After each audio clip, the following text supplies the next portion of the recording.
Hello, everybody. Thank you so much for joining our webinar tonight. Update from the field, Bolivia North Potosí. We are very excited to have everyone join us to learn a little more about Growing Hope globally and the Bolivia North Potosí program. We're just going to jump in and go ahead and get started. I'm Kaylyn Morse. I am on staff with Growing Hope Globally as a regional director. I work with all of our programs in Latin America and the Caribbean. And then I also work with our US-based growing projects in Kansas, Nebraska, Missouri, and Southern Illinois. So I'm going to give a more general overview of the Bolivia program and our recent visit. And then later on, we will get to hear from my fellow travelers about their experiences. And so we'll hear from Lynn Hawbaker from the Bern, Indiana Growing Project. We'll hear from Rochelle Wiedenheft from the Winneshiek County, Iowa Growing Project. And then we'll also hear from Tobin Morris, who's my husband, who's joining me here in Manhattan, Kansas, and Aaron Amack, who's supporting us from Denver, Colorado. Throughout the presentation tonight, throughout our time together, if you guys have any questions, feel free to pop them into the Q&A chat box, and we will have a session at the end to get any questions answered. So, just a quick overview of Growing Hope Globally for anyone who's not familiar with us. We are an ecumenical Christian nonprofit that supports agricultural development programs around the world, really working to build dignity and strengthen food security. And the primary way that we support these programs is through our US-based growing projects, which are community groups that work together to raise funds in different ways, typically through agriculture activities to have a greater impact than each person could on their own. So we currently have 41 programs in 27 different countries, one of which is the Bolivia North Potosí program. And so in March, the end of March, so we were fresh off a visit, we had the opportunity to visit this program and we learned just a ton during our time with our partners and the program participants. And so we're hoping to just share a little bit of what we learned with you all tonight. So just to introduce the program, we work with our partner organizations to implement programs. So Growing Hope Globally doesn't have any staff overseas. We always work through partnerships. For this program, we partner with Mennonite Central Committee, and then their local partner is called PRODII, which is the Interdisciplinary Integral Development Program in Spanish. So we'll refer to them as MCC and PRODII. On this trip, we were accompanied by MCC Bolivia staff members, PRODII staff, and then we were also with Michael Areola, who is the Food Security and Livelihoods Coordinator for MCC. We had the chance to visit quite a few communities and participating farmers on this trip. We visited the villages of Secapampa, Acurachi, San Pedro de Buena Vista, Japó, Escancachi, and then we had a final meeting with PRODI staff in the city of Yayagua. So typically on these visits, we have a larger gathering to hear from the different community members. We visit different gardens, plots, homes. We did a lot of dancing on this trip too. And then, yeah, sharing meals together, asking questions, just really learning about the specific projects that the farmers are working on. And then we had a lot of valuable time with our partner staff and in the car mostly too. We were spending long hours in the car, and so we can't thank them enough for just sharing all of their knowledge with us. Yeah, we spent a lot of time together, and they were always happy to answer all of our questions. So, big shout out to them. Um, this program in particular, Growing Hope Globally, has been working with since 2023, so it's relatively new.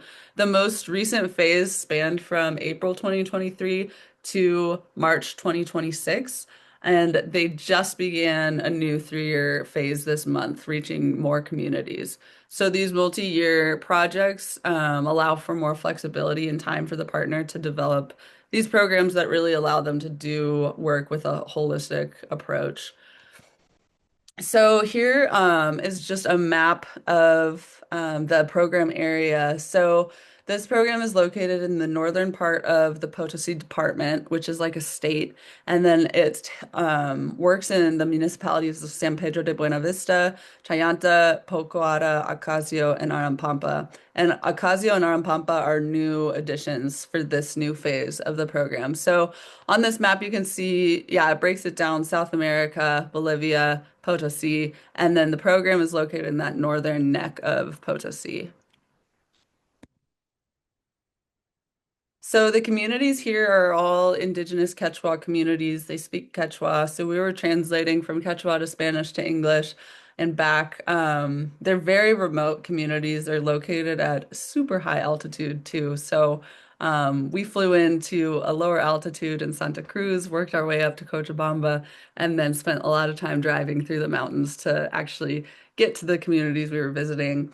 To give you an idea, the around Ocasio and San Pedro de Buenavista, we were at 13,500 feet above sea level. And then in the city of Yayagua, where the PRODII office is located, the altitude is 12,780 feet. So really high. And we did not come unscathed by altitude sickness. So be warned. But nonetheless, it was a great visit. So now I just want to go over some of the challenges that communities face that really inform the different components of the program and the approach that PRODI takes. So they shared with us some data that showed in these municipalities there's a range. Only 1.8 to 6.1% of the population there have their basic needs met. And PRODI described the kind of cycle of these challenges to us with this illustration. I have it translated on the side here. So basically, the inadequate use of natural resources and biodiversity causing a decrease in production, which leads to a lack of food and increasing the low income, which leads to more migration and a loss of man's relationship with nature, which leads to a weakening of the family unit, which leads to an increase in poverty, and the cycle continues. So this region is also yeah, has a high climate vulnerability, so droughts, soil degradation, hail, really unpredictable weather patterns, a shortened rainy season, and so limited access to water is also an issue. Most of PRODI's work is really rooted in this idea that yeah, they were motivated to get started originally with the idea that like we want younger generations to stay in their communities, that they don't have to leave to go find work and have a good life, but that they can have a good life here. So you'll pick up on that throughout their work. So their mission, PRODI's mission, is to accompany rural communities in the building of sustainable food systems, training leaders who defend their rights and strengthen their food sovereignty. Their approach is really based on respect for the ancestral knowledge and the culture, social life of the indigenous people. So the local partner team was fantastic, and Felix is the director of PRODI. He was with us, and then we were also with a lot of their field staff as well. So Pablo, Jose, Edwin, Gabriel, and a few others. So they were all fantastic and so knowledgeable. This program has 375 families participating in it across 60 different communities. And the idea is that this new phase of the program for the next 3 years will both work to consolidate the results achieved within the last 3 years of the program, but then also scale up and reach many more new communities. And then I do want to say, like with this, I am really just scratching the surface tonight of PRODI's work. Their work is so comprehensive and so they have such attention to detail. It's hard to distill it all down into one presentation. So, if you have follow-up questions about it, please feel free to reach out to us and ask because we're really just scratching the surface here. But yeah, it's a good surface to scratch though. So we'll jump in to the objectives here. The indigenous families in northern Potosí strengthen rural territories' climate resilience through sustainable agroecological systems, community management of water, soil, agrobiodiversity, contributing to food sovereignty. That is the general objective of the program. So within that, one main topic that they're focused on are these Andean agroforestry systems that they call SAFAs. They're really demonstration plots. They're focused on diversification, so we're growing fruits, vegetables, herbs, legumes, grasses, tubers. They work with seed production and selection, seed saving, marketing fairs, reforestation of water recharge zones with native forest seedlings. And then a big part of this is also advocacy leadership training. So they bring community members to trainings and help them develop proposals to then go back and present to their municipalities to support the projects that are focused on agroecology, women's rights, climate adaptation, and really advocate for policies there locally. And so they're training folks up in that too. And all of this is really resulting in resilient production systems and improved diversification in nutrition. So on our first community visit, we were in Secapampa and we visited the homes of Doña Rufina and Doña Georgina.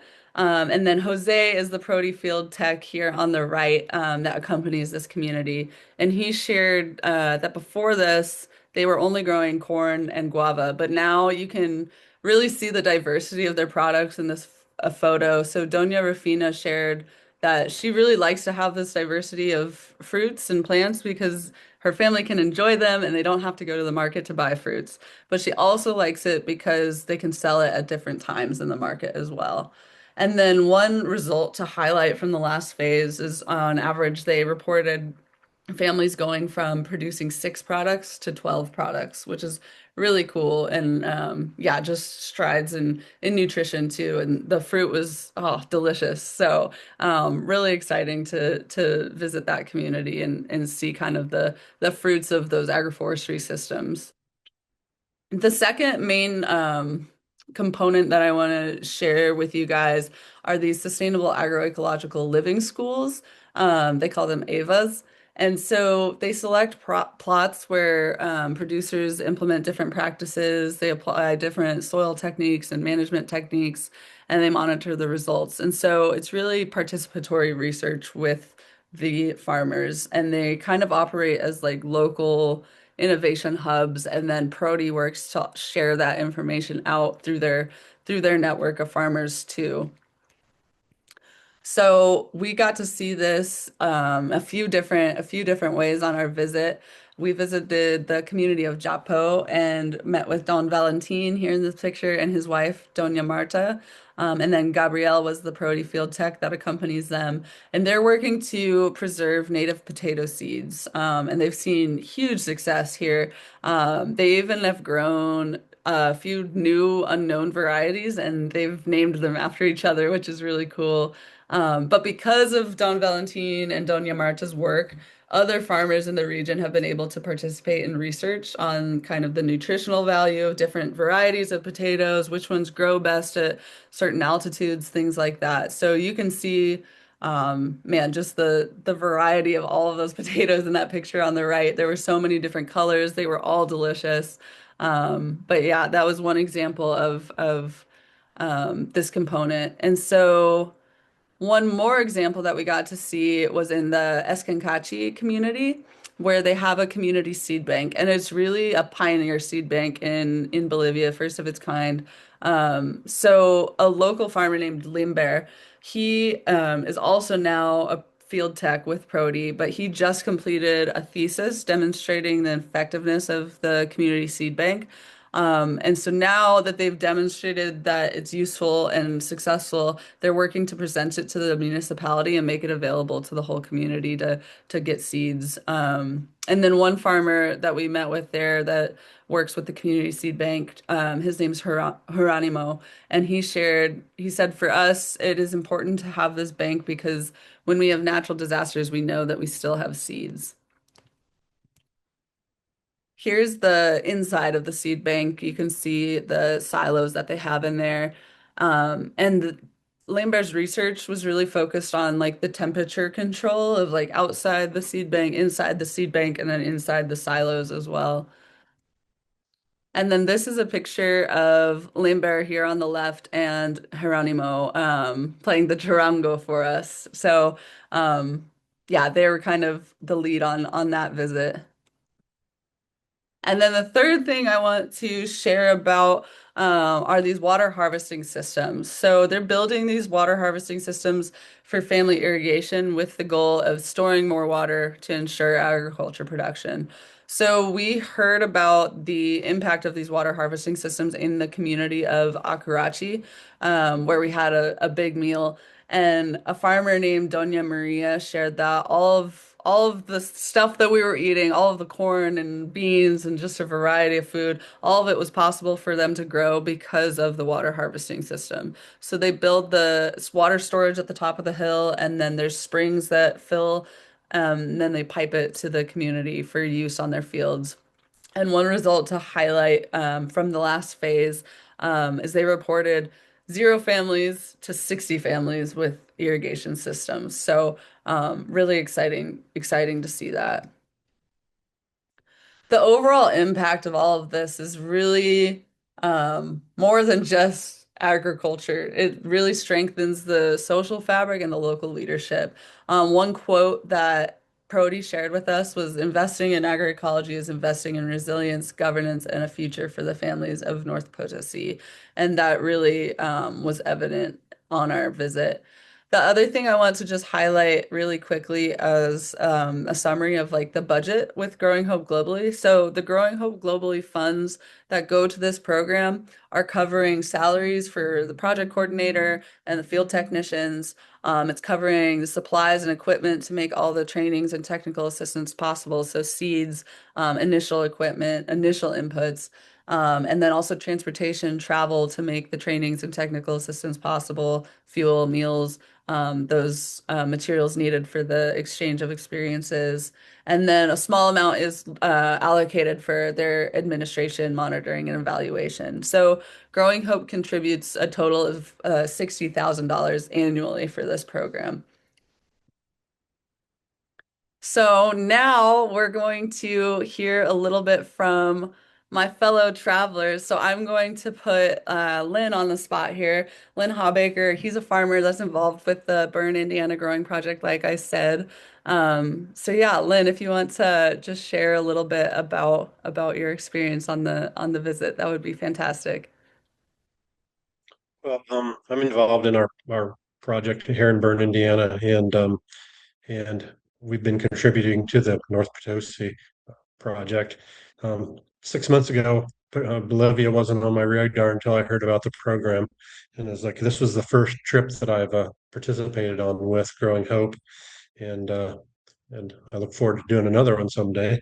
But things I didn't really know that much about Bolivia even when I started, so I did a little research and found out that North Potosi was all we knew about the project when we would make the donation in our group, and so after doing some research, that it was actually Kaylyn showed up in the one of the earlier slides was the region of Potosi, and so we got to see where they were actually doing the projects. But seeing the projects was fascinating to see what uh, they were actually doing with the funds that we make the donations for, and how much it's improved the lives of the people there.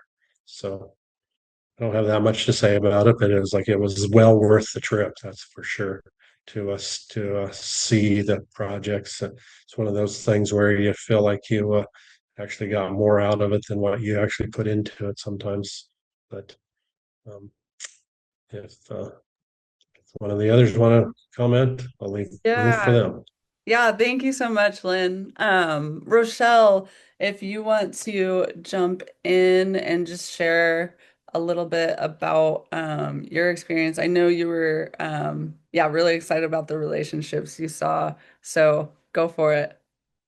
Yeah, there's so much that we could talk about, right? So I just wanted to maybe share some specific stories that we got that highlighted the relationship between the families that we visited and PRODI and the technicians that they worked with. Um, Kaylin kind of talked about that relation a little bit, but hopefully I'll add some more color to it. The picture here on the on the left side of the screen is a picture that PRODII shared with us of that stood out to me of how they think about their work. A picture of people from around the world working together towards food, and so I think they bring that idea even in how they work with the families. Um, when at first I thought that maybe the field technicians were just coming to the families and kind of just telling them and teaching them how to be more sustainable, and have better practices. But as the week went on, over and over again, we saw more examples of how the field techs are working hand in hand with the families and the farmers, and they're learning together and teaching each other, um, which was just, it was really cool and inspiring to see that relationship. And so the picture on the right here is just a, a a field that we were at, and the technician there, I think it was Jose, and the farmers were talking about the kind of the on-farm research that they had been doing. They were testing green manure, cow manure, and donkey manure with onions. And so in that test, they learned that the green manure worked best. So that was cool to see how um, the technicians were really helping the farmers develop these research ideas and hypotheses and do them on their farms and learn exactly what the results were for their farm. And then here is yeah, more pictures of Don Valentin, and his PRODII technician is in the middle, Gabrielle. Um, and they, it was just, I loved hearing them talk kind of to each other and to us. Um, and yeah, Kaylyn talked a lot about how they are working together to develop and kind of discover the abundance of these native potato varieties. Um, Don Valentin said that he learned how to grow native potatoes from his grandfather and has been stewarding many varieties all of his life. He said that right now he has 65 that he's stewarding. Um, and Gabrielle shared that he's learning the knowledge of the native potatoes from Don Valentin. And then because, of course, Gabrielle is connected to other farmers as well as connected to other PRODII technicians. That knowledge can just really easily be spread and benefit lots of families. Um, More than just who Don Valentin could himself go and work with. Um, yeah, so today, yeah, and then this sweet couple was Don Lonci Leoncio and his wife, Doña Remigio. Um, and they were so proud of their farm, and they were so sweet, and they gave us this basket of peppers, which is what Alejandra there is holding. And their PRODII tech, his name was Edwin, and Edwin kind of was standing to the side, and he said he was just raving about the peppers that Doña Remigio grows. And he said, those peppers are really hard to grow at this altitude, and she does such a great job, and it's so remarkable. So it was really sweet to see over and over again, we saw this mutual respect between the PRODII technicians and the families. And actually, Don Leoncio, he said specifically that the thing that they valued most about working with PRODII is having a technician that comes, the same person comes and works with them. So I loved seeing that mutual respect and kind of enjoyment that they clearly had for each other. Thanks so much, Rochelle. That's awesome. Um, yeah, it was really evident the strong relationships that the staff had. It was just, yeah, a beautiful thing to see. So now I'm actually going to switch spots with my husband, Tobin, and he is going to share a little bit about his experience on the trip. Yeah, so what I kind of wanted to talk about, it's kind of framed through a conversation I had with one of our translators on one of the long car rides. Me and Osvaldo were talking, and Osvaldo had worked for PRODII like a long time ago. He did it for like a year or two. Um, he was an agricultural engineer in kind of the city, and he runs like a food export business. So he's done well for himself, kind of exporting specialty crops, namely like quinoa and baby quinoa to the United States. And so he's definitely kind of got that businessman city. He's kind of a city guy, but he had some experience in agriculture and with kind of rural living.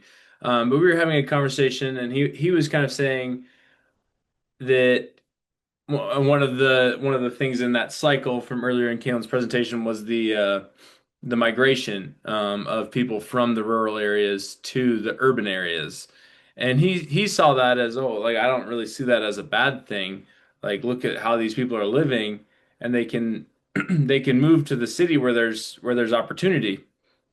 And in that conversation, I kind of was like, well, yes, I think there is, like, if someone really wants to go to the city, that's one thing. If they want to go to the city, they're probably not gonna make it as a farmer anyway.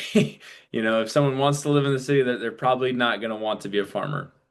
But um, the problem to me that they were solving wasn't that, oh, sometimes people want to go to the city and they do that. It was instead that people are forced to go to the city. They run out of resources. They run out of, the land stops being productive. The lack of diversity in crops makes it so it's hard to like make a sustainable diet and living. Um, and so people feel forced to go to the city.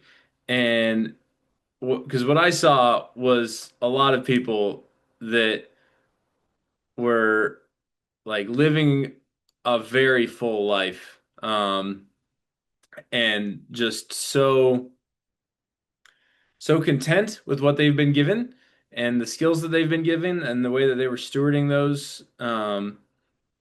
What they've been given was just so, like, you could tell they were doing what they wanted to do, from the PRODI staff, the technicians working out there in the field, to all the farmers we met. I mean, just seeing the pride that they showed in what they were producing. I don't think I've ever seen someone look quite so proud. It'll be here in a couple of slides. You'll see a picture. Just the pride that they had in what they had produced and the variety that they'd produced of the different types of vegetables, different types of fruit. Um, these were people that wanted to do this, and just the opportunity that PRODI was providing for people to have the dignity to make the choice for themselves of, do I want to stay out in the rural area and do what I like maybe I want to do, or do I want to go to the city? They've given them that dignity of that choice. Because I think a lot of people were getting basically forced into the city, where they now don't speak the language, they don't have the connections, they don't. It's not the culture that they grew up in, and so some people want to make that choice and they want to move there. Other people wanted to stay, and so I think that was just cool that they were giving them the dignity to maintain that rural lifestyle and to have pride in that and to work hard and be proud of their toil, So, um, yeah, that was kind of a cool conversation, and I think it was yeah, just seeing that pride in what they were doing and the pride in that rural, um, and like that Quechua culture. I was sorry, Osvaldo was also saying that like that is starting to be there's starting to be more of a national pride around that Quechua culture, and so I thought this was like an excellent way to maintain that cultural pride, I guess, would be the best term for it. So, yeah. Thanks, Tobe. Yep. Yeah, and I actually I chose this photo to share. I wasn't sure what Tobin was gonna share about, but this is a picture when we were at the community seed bank, and there was this beautiful rainbow, and I took this photo, and Tobin goes, "The seed bank's like the pot of gold at the end of the rainbow," and I was like, "Wow, what a beautiful image for the work they're doing." Yeah, like you said, that it's a good place to be. It's a good place to have a full life. And so, yeah, that's I'm glad the picture fit. Yeah, now I am going to have Aaron Amac come on and share. Aaron, do you want me to start with the video? I'll just say a couple words first, Okay, let and me then know. Let me we know. could play. Okay, thanks. So what I'm going to chat about is really kind of just broadly what I've witnessed and experienced and took away from this trip. And this video that Kaylyn will play here, I think just speaks to the firsthand experiences that we were able to have to explore how sustainable agriculture, isn't just about farming. It's about dignity, resilience, relationships, and long-term community transformation. And so this video is when we were visiting one of the plots for something called a achtapi, which is like a potluck in Quechua. And they welcomed us with a beautiful, beautiful music. And so this is the video of what we were greeted with.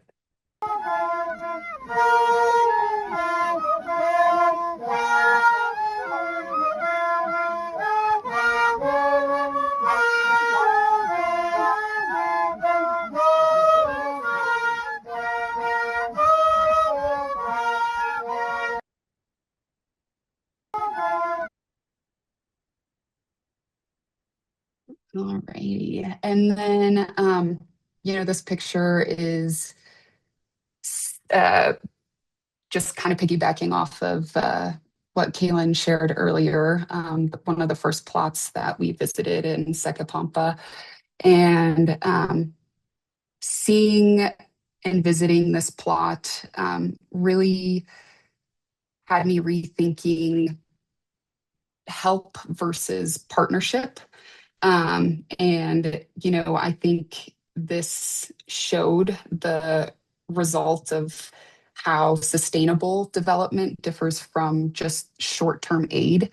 And I think that sustainable development is what, makes this a partnership with these communities and further is proven by, them having gone from 6 products to 12 and now moving forward with another 3-year project.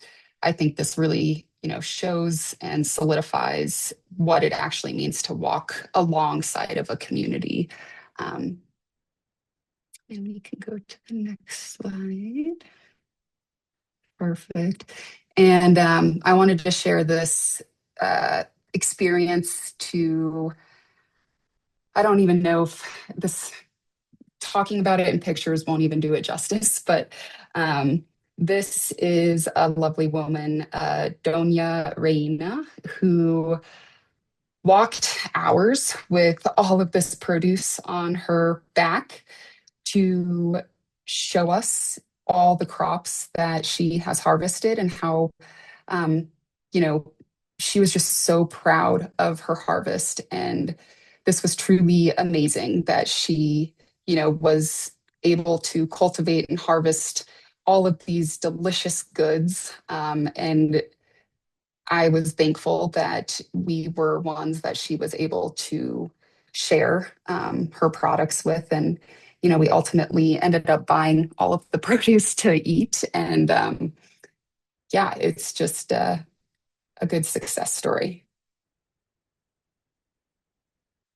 And, just overall appreciating the entire trip and everyone else's experiences and moments that they shared on this chat. I wanted to include, this photo that Kaylyn took. I won't take credit for that, of Felix, who was, our main tour guide and leader of PRODII down there. And this just reflects the joy and the happiness that we were able to experience every minute we spent with people in these communities. And just wanted to share a quick reflection that I wrote down in my journal when we were finishing up this trip. And I wrote, before this trip, I thought I understood what sustainable development meant. But what I saw and experienced in Bolivia was so much deeper. I saw resilience in the face of uncertainty. I saw innovation with limited resources. And most importantly, I saw that lasting change doesn't come only from the outside. It actually grows from within the communities when they are supported, respected, and empowered. The farms we met are not waiting to be helped. They are looking for partnerships and building their futures. And our role is to walk alongside them, to listen, to learn, and to share their stories. And this is something that wouldn't be possible without growing hope. So I am extremely thankful and look forward to future trips. Oh, thank you so much, Erin. I need to gather myself here after that. Um, yeah, wow. Thank you guys so much, all of you for sharing those reflections. Yeah, it really, really was a special time together, just feeling built up by the communities, building each other up. It was really special. I just wanted to share a little bit, for me personally, this is one photo I wanted to share. Um, and my reflection, it's going to sound a little cheesy, but the name of our organization, Growing Hope Globally, like felt so right on this visit. Like I was really personally moved by the hope that I witnessed in Bolivia. Like so much of this work was rooted in that, like what Tobin was talking about, that idea of like living a good life in the places that people call home. Um, and so I like saw so much hope in the younger farmers like Limber, who's really become just like a true leader in his community, and Doña Reina, like just seeing those younger faces doing so well. Like it was really cool. And then this photo, Doña Remigio and Leoncio, who Rochelle was talking about, this is actually a house that they built for their adult children to move back into with their grandchildren, on their property. So I think it was just kind of the symbol of hope, of like people coming back to these communities and having a good life.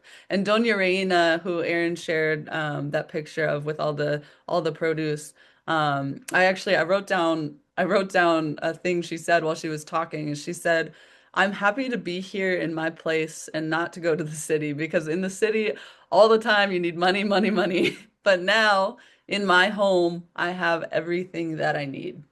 I don't want to be in the city. Here in my plots, I can harvest everything and be happy."